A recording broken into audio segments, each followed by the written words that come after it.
Hold up. It's that boy G-Planz. Don't give a damn. He cooler than a fan. Walking real tall, some say he's a man. I want to back up a little bit too. You're an advocate for financial literacy. Absolutely. Generational wealth. Absolutely. And that's just something you're pushing. Like, bro, we got to do this, we got to do that, we got to do this. And like, I get on your page and you always putting out these different videos. Yeah. But first, before I get into it, how did you get on the path to that train of thought, that way of thinking, as far as I'm going to be in real estate, I'm going to teach you about debt, I'm going to learn about finances? What made you get on that path first? Let's talk about that. First things first. When I was in high school, I had a friend of mine. You know, when you in high school, everybody got that one friend in the 10th grade year, they got a car. They got all the nice clothes. They got everything you can think of. You're like, damn, how they get that, right? I had a friend of mine whose mother was in real estate. Her mom was always at the school during school hours. Now, where our family be at during school hours? At work. And her mom would come to pep rallies. Her mama would come to football games. Her mama came to everything, bro.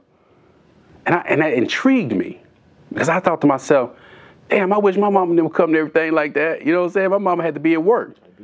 She couldn't take off work to come see me. So I asked her, man, what your mama do for a living? You know, I've always been a hustler, man. I've been working since I was 8 years old. I've always been a hustler. She said, my mom was a real estate broker. So this was before the internet. This is when we had those AOL CDs. You know, that's how old I am. You know, you had to put that CD in for 15 minutes and get the internet. I went to the library and researched what a real estate broker was. And I knew then that's what I wanted to be. I wanted to be somebody that provided opportunities to people by helping them secure the biggest purchase of their life that would generate the most wealth that they would ever see. Yes, sir. Right? That's it. I wanted to put people in a position where they could pass down something, but I could make good money in the process, right? So that's how I got into real estate. That's how I got into that. But then, as I got back from the military and I got into corporate, I worked for banks. I worked in lending institutions. And I'll never forget, I was an underwriter for an auto loan company. And man, we used to write these loans, man. I used to go home and just feel like I was the worst person in the world.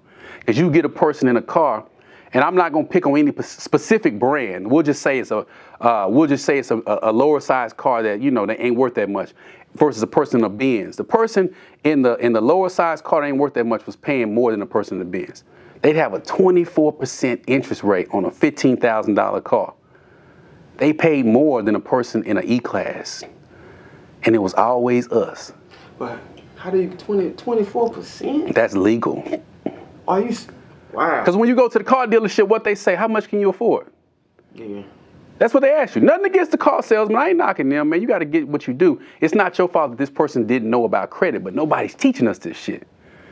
And so I said to myself, man, I need to create something because honestly, the difference between the 24, the 21, the 17, the 15% interest person and the 1%, the 2%, the 3% person was literally 3 to 6 months of habits.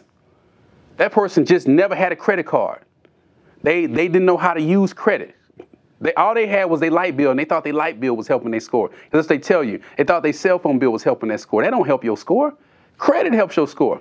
So all you got to do is go out there and get a credit card, pay it, and use it just this way. Do it for 3 to 6 months, and your score go from 0 to 700 in 3 to 6 months. My partner called me from the military. He said, Jack, man, I just went to go get a car, man. They talking about 17% interest, man. I ain't never been late on another day in my life, bro. What's up? Can you look at my report? I checked his report. All his credit cards was maxed out. His highest limit was $500. He had 4 credit cards with $500 limits that he had been paying the minimum balance on for years. I said, bro, pay that down to $100. Pay every single one of them down to $100. His credit went from a 530 to a 770 in 30 days. He went back to that same dealership and got that same truck with a 3% interest rate. Wow. Now, just imagine if he wouldn't have called me. He'd have had a 4-year, 5-year car note and would have paid $12,000, $13,000, $14,000, $15,000 more for that same car at the time that would have depreciated 35% as soon as he drove it off the lot.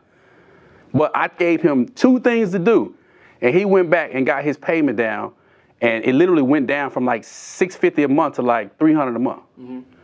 That's wealth, bro. That's wealth. That's wealth. You're right about that.